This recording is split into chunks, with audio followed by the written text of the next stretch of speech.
Servus Leute, willkommen auf meinem Kanal. Heute mal nicht aus meiner kleinen Werkstatt, sondern aus meiner Küche. Und in diesem Video will ich euch mal zeigen, wie ich ein deftiges Handwerkerbrot mit Röstzwiebeln backe.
Es ist super geworden, ein deftiges Schwarzwälder Handwerkerbrot. Das schmeckt bestimmt super gut zum Vesper.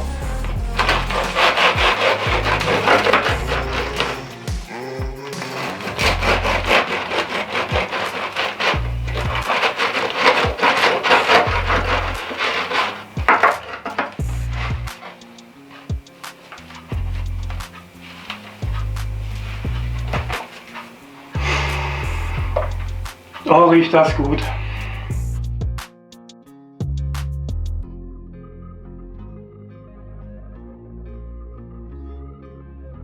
Die Arbeit hat sich gelohnt. Es ist ein leckeres Brot geworden. Und wenn euch mein Video gefallen hat, abonniert meinen Kanal, macht einen Daumen hoch und guten Appetit und viele Grüße aus dem Schwarzwald.